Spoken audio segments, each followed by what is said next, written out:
That's our goal here. We're trying to talk about the shit that no one fucking talks about. We're trying to demystify this creative journey because it is incredibly unpredictable and there's no one right way to get there. Yeah, and we're still on the journey as well. Yeah. We're still deep. deep in it, and we're probably just as lost as you guys. And I guess a goal of ours is to try and make people feel slightly less alone, a bit more connected, a bit more, we're in the same boat. We're struggling too. We don't really know what's right. This is what's worked for us. What's worked for you,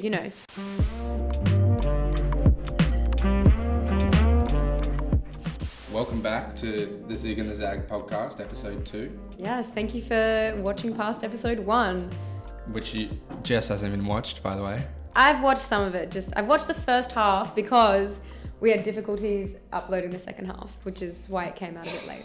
Oh yeah, just trying to get a video longer than 15 minutes uploaded on some sort of platform was actually quite difficult. Yeah, and it was just a massive nightmare, and we said we're new to this, growing pains, Yeah, that comes with doing something new, is figuring out how to do it. I dropped one of the mics trying to get this photo, and it hit the road and dented, and now it makes like a squeaky high-pitched noise, so we can't use that. So here's the new mic. Yeah. Well, at first we thought the squeaky high-pitched noise was just my voice, but it turns out it's not. It turns out it's the mic. It is the microphone. How to survive your survival job. Yeah. Because they can't, especially when you're doing something that's uninspiring and a bit draining, it's hard. And I've spoken to a lot of people about it. They're like, and it's a legitimate fear of mine, getting so involved in my survival job that I kind of lose sight of my goals and what I actually want.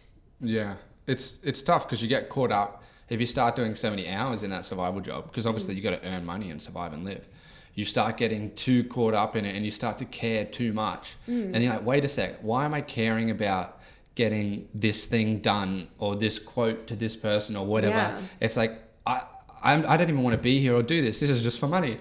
And then you get so caught up in it and you're like, and then you're so tired and ruined and drained that by the time you do have free time, you just want to switch off. You can't really go and act on the things that you love and that you really want to be doing. And I think that's the trick is sort of managing that survival of your survival job, where you go and do it, but you don't pour your entire self into it. You save a little bit of yourself for when you're not working, so you can do the thing you love. Yeah, just having that acknowledgement that sometimes you need to stop and remind yourself, this is what I'm doing for money, and it's hard not to get caught up in the politics, the drama, the friendships, the whatever, but, always having that in the back of your mind that this is a survival job. It's not what I want to do. And it kind of helps to take the stress off a bit and I know for me it does. Every time I stop and remind myself this is a survival job. This isn't my career job. It doesn't really matter if something goes wrong.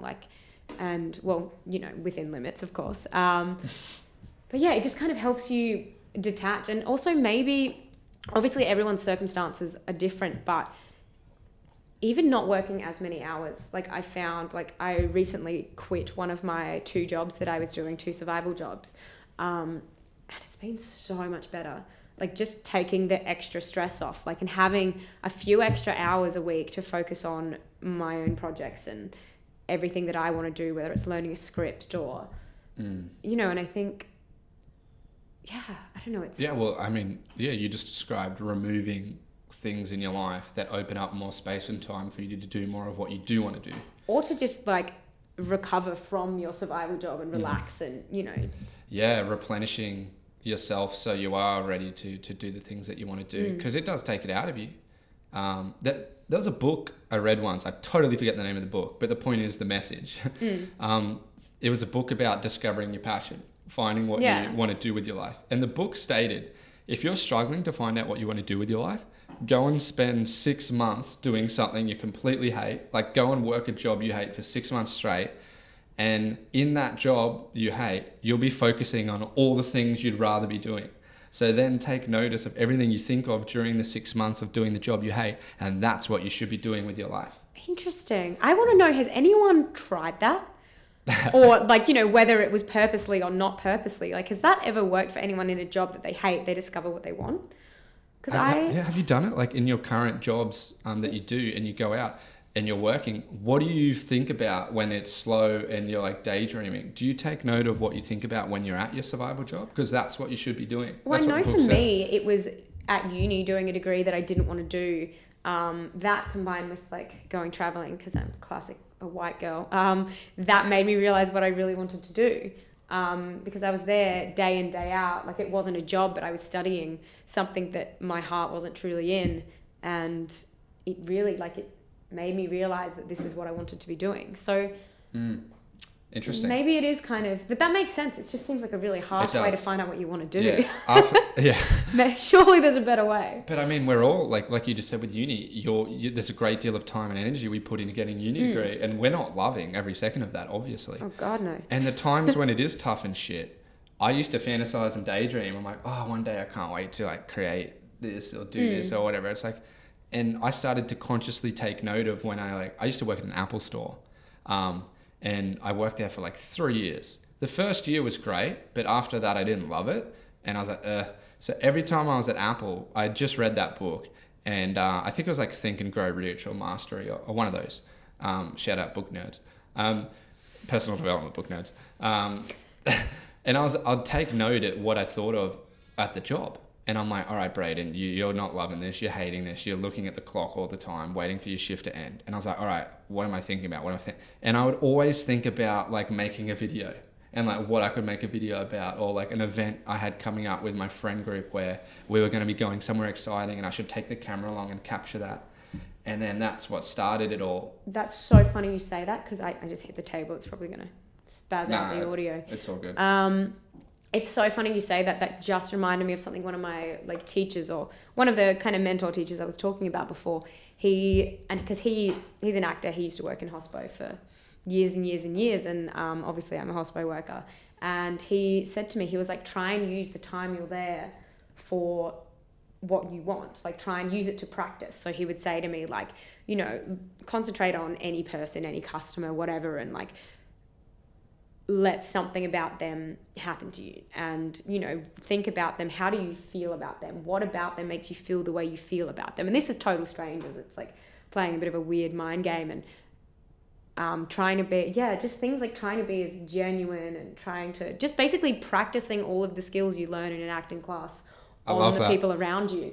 And I started to do that, and he's like, honestly, it'll stop you from going crazy, because you can feel like you're doing stuff. I love sneaking in that little progress on your side hustle into your real job. It's like, I'm getting paid for this. I used to like keep my lines behind the like desk, and I would like, you know, when there were no customers, I'd just do a sneaky line read. But you know, that's not possible in everyone's jobs, and probably shouldn't be what you do, but there's sneakier ways to do it. I think everyone's guilty of doing the things they want to do on their survival job time. We've all been there. We've all done that. A little sneaky. Yeah. Sometimes it can be cutting down on a survival job as well. Like, and it sucks to try and have enough money. Like, you know, creatives, we're all really poor, basically. I want to say there is creatives who aren't poor. So it is possible to be creative and have wealth. So we all limit ourselves and say, to be creative, we have to struggle and be poor. I'm guilty of this mindset in the past. But another person outside of me had to bring it to my attention that it's possible to be creative, do creative things, and have money. It's not one or the other. And we have to be careful how we limit ourselves with that. Because I always used to think, I'm just going to suffer and like, for my art. Suffer in the name of art. Art is pain. No, you can live a healthy, balanced life and be creative. Sorry. Because I used to like say those words to myself, and it just like triggered me. Then I'm like, we can't limit ourselves like that. It's funny actually, like, the things we say, we don't realize the full meaning of them. Like, we talk about like broke creatives, and we kind of joke about how we're starving artists and stuff like that. But we're not. We're living a good life. Yeah, we're like, we ate food before. Like, we're good. We went out to a coffee shop and had a coffee. Like, that's... We paid for that coffee with money.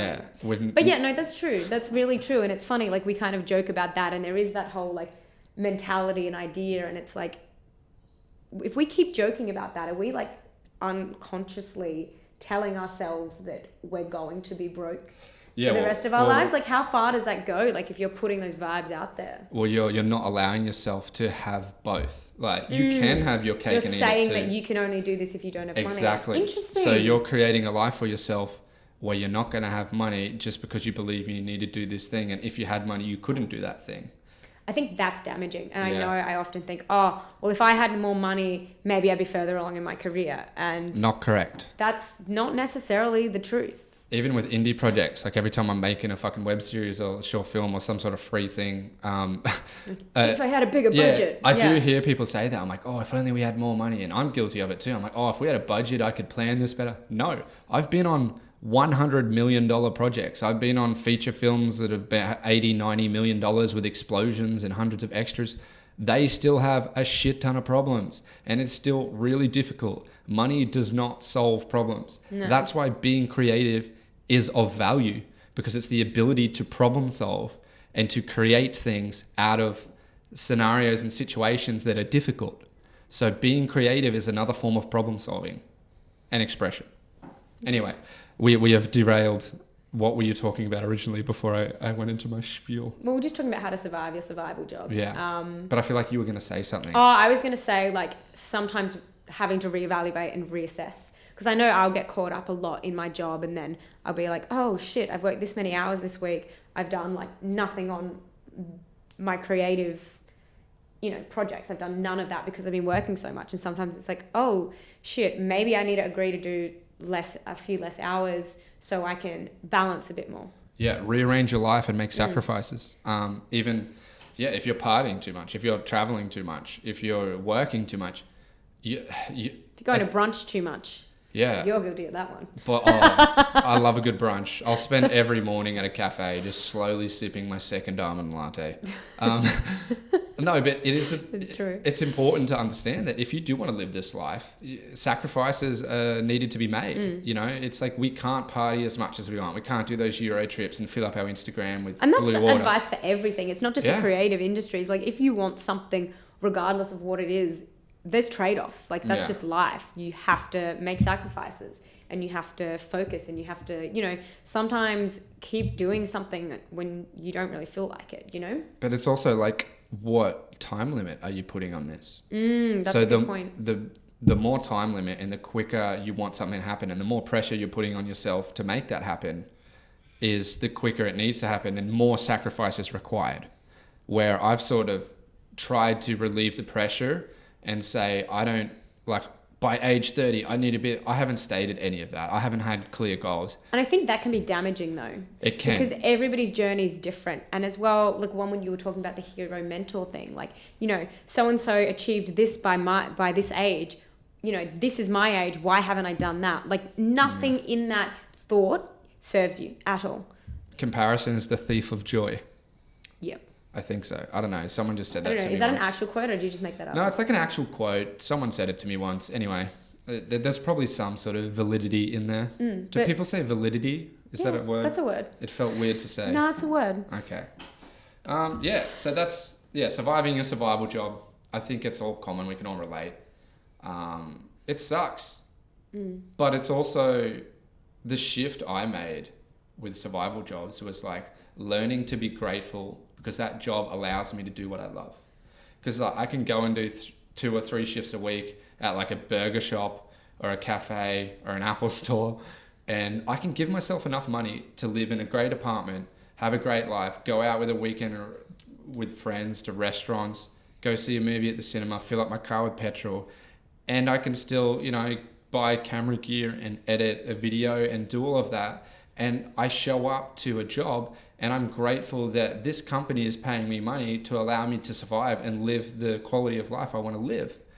And it took me a while to do that. And I don't think I really did that till I was 23, is learning to be grateful for my shitty survival job that gives me enough money to pay the bills, because it also gives me the time and freedom and luxury to put energy and effort towards what I love to do. And flexibility as well. I think, for me with my job, it's, I do full-time hours, but I'm a casual employee. So I do have the luxury of a slightly higher wage and the flexibility to say no to shifts or to be like, I can't work for this month, and it's okay. Things like that. And I really and I find personally, I'm definitely guilty of being like, oh man, everybody around me has full-time jobs. If I had a full-time job, but the job I have, allows me to live the life that I want to live. It allows me to be able to be like, okay, I have an audition next week. I can just take that day off. I can get someone to cover that shift for me and I can go to that audition. You know, it gives me the flexibility that I need to do the lifestyle I want and to afford the lifestyle that I need, you know? And I think that's how we can survive these jobs short term. And in a long-term window, obviously we're going to want to turn our side hustle, our passion into our full-time thing. And that's a transition that's not really clear on how to do, and there's no real exact amount of time. Yeah, I don't think anyone's completely clear on that. It's a very... No. It's case by case basis. Yeah, definitely. It's what works for some may not work for others. And I mean... And some people just get lucky and some people have to slog it out and, you know, it's... Yeah. We're also in the industry where like your life can change overnight, or it's pretty scary. Like, and are you really ready for that? You know, if you suddenly get your dream job or your dream whatever, like, are you really ready to take that on? Yeah, that's another thing, is turning yourself into someone who's ready to receive an opportunity like that, instead of just chasing the opportunity. Turn yourself into someone who's ready to accept that lifestyle or opportunity. Because if you're just chasing it, I feel like you can you chase it half-assedly. Yeah. Like, you know, if you half-assedly. What? That's not, is that a thing? Assedly? I don't know. I think that works. Yeah, I feel like you get what I was trying to say. Yeah, no, I get what you're saying. Yeah. But if you are chasing it artistly, now I'm just. See, I don't know if that's a word. Artistly isn't a word, but artistly. You know what? I don't know if artistly is a word. Maybe it's not. It's probably not, but I don't know. I feel like it helps make the point that I was going to make, which I've now forgotten. If you're chasing something in a half-assed way, I feel like actually, let's scrap that. What I was trying to say is, if you truly and genuinely got your dream role or dream job or dream whatever it is, would you really be ready for it? Like, if you got picked up, Brayden, by someone and they were like, read this script, and you read it and it was amazing, and they're like, I want you to direct this film. Here's your budget. How would you feel? Would you be ready for that? No, I would not be ready. But I don't think you have to be. I think you just have to say yes and figure it out along the way, because that opportunity is what will turn you into someone who's ready. And then all the opportunities that come after that, you'll somewhat be ready, but you still won't. I don't think we'll ever be ready for anything in life. That's true. Because we can't predict the future. So working for free and then working and getting paid, what changes about the way you work?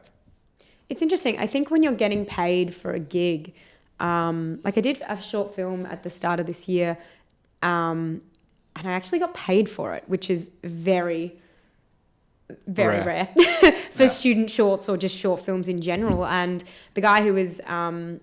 who made it, he was, you know, a young creative, much in the same boat as a lot of us. And he was like, no, I'm going to pay my actors, which is very rare. And I felt like a bit of, and I don't know if this is a good thing or a bad thing, but I did definitely feel more of an obligation to put in more effort and to put in more time and to really focus and stuff. I just, you know, and it may not be the money, it could just be, I don't even know, even if it's not paid, if it's just like... Well, I think it validated you. It validates you and it makes you feel like, okay, like this person's paying me, this is legit, I'm going to get my money's worth, I'm going to earn, you know, I'm going to earn what I'm being given. Like, you get what you pay for, you know what I mean? Like, if someone trusts me enough in my ability to be like, I'm going to pay you for this, you kind of have to deliver.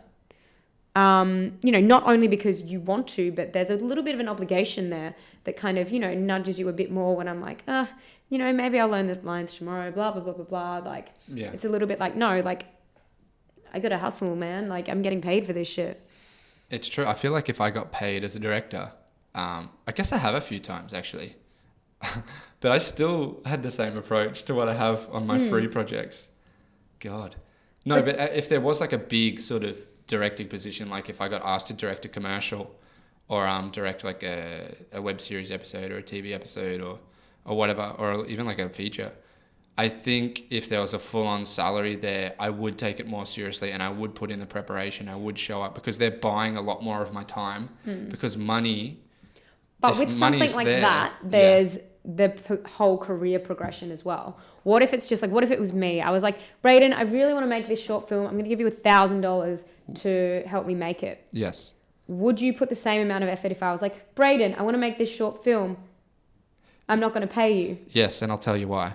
Because I wouldn't have to spend all that other time generating income to be able to do that for free. Because the income's already there. It solves a bunch of problems for me, so I can mainly focus on directing that short film. That's so true, actually. Even with the short film I was in, I had to take a bunch of days off work, and it was like, okay, that's cool. This, gives me a percentage of the amount that I would have made for work. So it makes it easier. Yeah. So people out there, can you offer me money to direct a short film for you? I will do it. $1,000 a week is the starting price. Just set that. So if you would like to come in and pay me $1,000 a week, I will make a short film for you. But I think as well, even and I've heard this discussed on forums and stuff, even if you are making, if you're the creator of a short film or maybe a little web series or something, maybe think about paying your creatives. And I don't mean for this to sound condescending or anything, because even the short film I was in at the start of the year, the dude had pretty much zero budget, and he still went to the effort of paying the actors, even if it's $50 each for a short film, which is not a lot of money for the amount of time and effort, but it kind of helps the actors or the creatives involved. Maybe you're a makeup artist, I don't know, it kind of makes you feel a bit not established. That's not the right word. What am I trying to say, Brayden? I think it commands a better version of yourself when you do show up and you're giving more. Because I think when you're doing something for free, you're like, oh, I'm doing them a favor. And then you're going to do it when it's convenient for you. Where if they've booked you and they're monetizing what you come in and bring, you're like, oh, I'm here to deliver value and give something to them that they think is worth paying. Yeah, value. You feel valued. I think that's, you feel like your skill set is being valued by somebody else. Even if it's not you don't have to pay them award rates or anything or a huge amount of money. But even if it's $50, which may not even cover the petrol it costs to get there, I don't know. I think it's nice to... Gold coin donation. Gold coin donation. Slightly more than that. I don't know. I think it does add that... but wouldn't they pay you if they had the money? Most of the reason these projects aren't paying you is because they just don't have money to do it. But that's the thing. And that's what I always thought. But that dude at the start of the year, he didn't have the money for it. But he's probably an idiot and he spent way too much. And was it worth it? He just found the money. But the thing is, you can maybe go a bit cheaper on the catering and give everybody a little... And that's the thing. Even if you give, I don't know, your main actors and your makeup artist or whatever, $50 each or $20 each or something, it's still... It helps. I get what you're saying. It helps. Yeah. Yeah. Is this a weird way to bring up the fact that I don't pay you guys for my web series, Pineview? Are you calling me out on this podcast? Yeah, pay us, Brayden. Fuck. No. That's 100% not what I meant. But I think we're friends. It's different. All these you can rip off your mates, just don't rip off strangers, is what I'm trying to say. All these filmmakers are going to come back and be like, well, we're going to the effort of using all this equipment and this lighting and putting you and capturing and producing you and giving you a film that you star in. That because people pay for showreel scenes, people pay to have videos made of them. And that's a huge team is coming together to make a video that you get to star in. And that's a lot of effort and time. And it's your payment is the end result of the film. I've been told that a lot. And I think, other actors, please agree or disagree, or other filmmakers agree or disagree. But I've been told that a lot. And a lot of times that's what they try to sell to you. But in the end, you are helping somebody else achieve what they want. So, they have a specific goal, a specific story that they want told. It's not the actor's story. They're, putting in their time, effort, resources into helping that person tell whatever story it is that they want to tell. And then maybe they're being told they can get footage for showreels. And I know a lot of the time it doesn't always happen. I have friends who have never received footage that they were told they would receive. Sometimes even when the footage is edited, it can't really be used for a showreel. Same. I did a short film once. Few years back, and I still have never received the end product. Oh, I did a short film years back. I still haven't. I don't even think it ever finished getting edited. Piece of hair that's caught. Sorry. Hello, hair. Yeah, I did a short film affair for a few years ago. I don't even think it made it to editing, and stuff like that. Let me ask you this: why do you come and do my web series for free? I think, and this touches on what we were talking about last time on the last podcast, is you have to be getting something from what you're doing. So if you're not getting money, you're getting experience, you're getting value. I like your web series. I think it's fun. Like, obviously, we're good friends. I've met a bunch of good friends on it, and it's an improv web series. So who needs improv classes when you're doing all the time? No, I genuinely enjoy Pineview. I think it's a fun time, and it's not really... Okay, it is definitely your web series, but it's very collaborative. And I think that's a culture that you've tried hard to maintain and to keep, that it's collaborative. We can all share ideas. I feel that it's all of ours. Like it's a group I let thing. You guys run the Instagram. I don't even touch the Instagram page. I let you guys... We have group chats, group pages. I'll produce your guys' ideas. Yeah, and it is very, very collaborative. So it's not... I don't feel like I'm doing this to do you a favor or anything like that. I think it's because, and young filmmakers take note, but I think it's because I've put a lot of the responsibility on you guys, and I've said we're all doing this, and I've given you guys more of a stake in it, and like, you guys can come to the table with your own sketch, and I'll just show up and produce and direct it, or you guys will have your own ideas, and I'll let you guys run the show just as much as I run the show, because I want everyone to feel an equal level of responsibility for this work, and it's like a huge group effort. Like, I think you're right. I don't feel like it's my web series. I feel like it's all of ours. I don't feel like it's your web series either, and I say that with the utmost respect. It's actually funny that we might not get time to touch on this today, but it could be a good idea for next week's podcast. But Zigzag 3. Zigzag 3. That's 2. I just went like this. Z. But it was, when does collaboration become too much? You know what I mean? Like, when does it become someone's overstepping a boundary and taking control? Yeah. Or, you've got one end of the spectrum, which is actors need to shut up and just let the director direct. Too many actor directors out there. Too many actors coming up to me and be like, "Oh, Brayden, da-da-da." I'm like, just say the words and just stand on the spot, and we could get in this shot. Like, it's a shot where someone's opening a door, and they're like, "I feel like my character once opened a door in junior school and got told off by her teacher, so now she has trepidation every time she opens the door with her right hand because she got her fingers jammed." I'm like, I don't need just open the door. We just need a transition shot. Anyway, this is me venting. Yeah. But yeah, collaboration, when does it go too far? Some directors need to be more open-minded and listen to their actors. Because I've definitely dealt with both, and I've seen both in different ways, because sometimes it is, you're missing out on some gold. Yep. Sometimes if you don't listen and you don't take opinions from other people, and that's the thing, if you are a director, it's your film.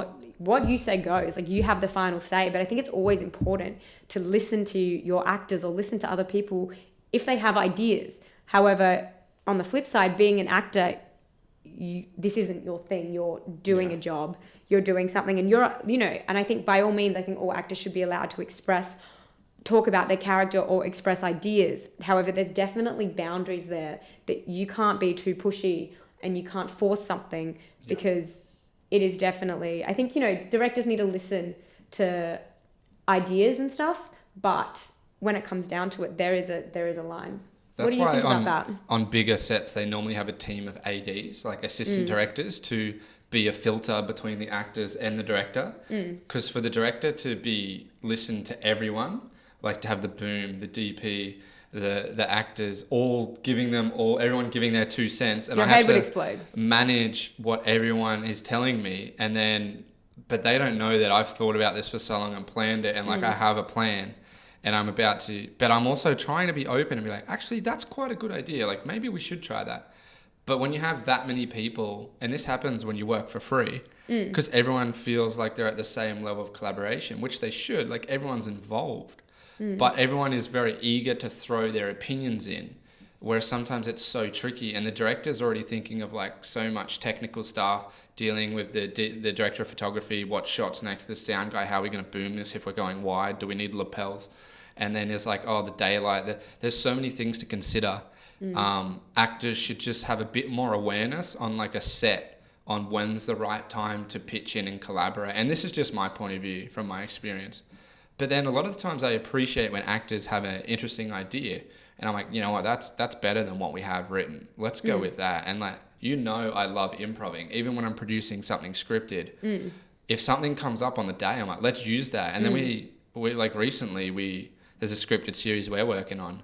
And there was, we had the written scenes of what we're going to film, but then we went to film it, and then we ended up adding a whole new scene on the day because of like the funny thing that was happening with the two actors, or like something comes out in an earlier scene, and we're like, let's elaborate on that.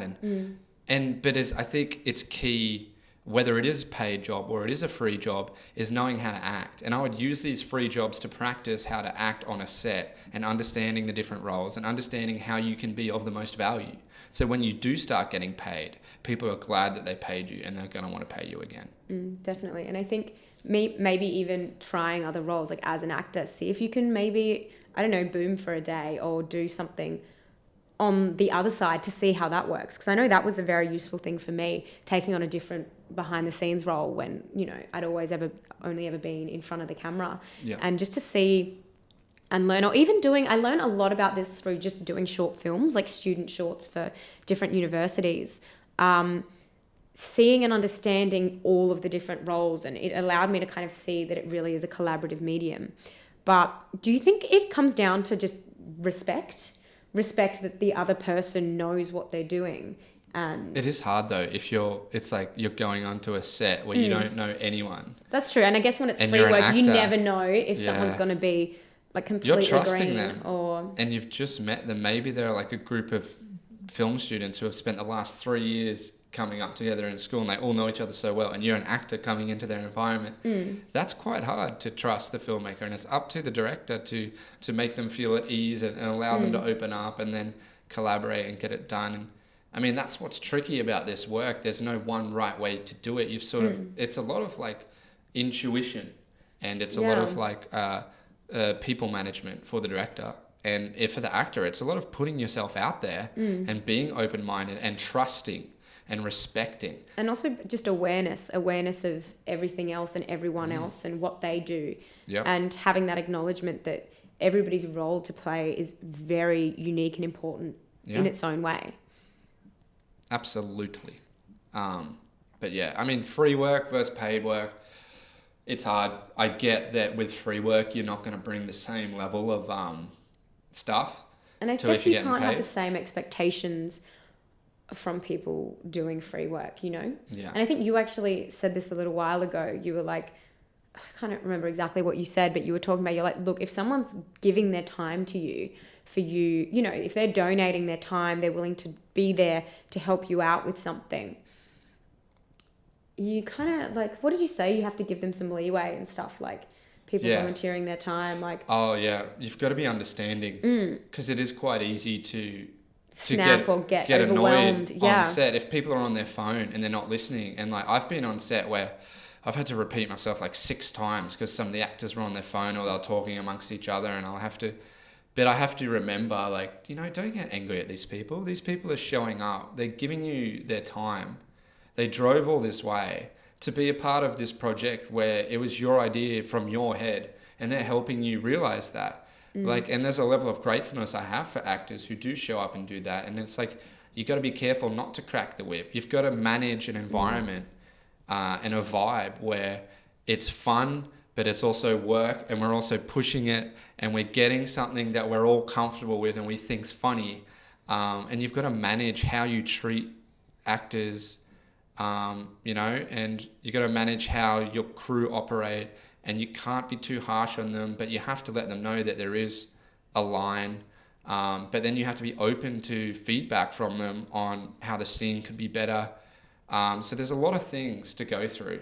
And you can only really be aware and get better at these things through experience. And on doing a lot of these indie projects where a lot of people are showing up out of the fun of it or the love of it, and they're not getting paid, that's a great time to test all this stuff.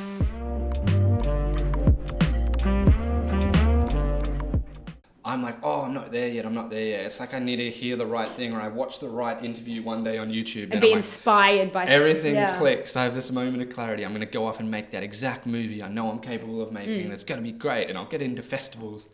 But I think for the longest time, and this is why I'm a fan of just doing shit, is because it finally dawned on me, like, the cavalry isn't coming. If I want something to happen, I have to make it happen.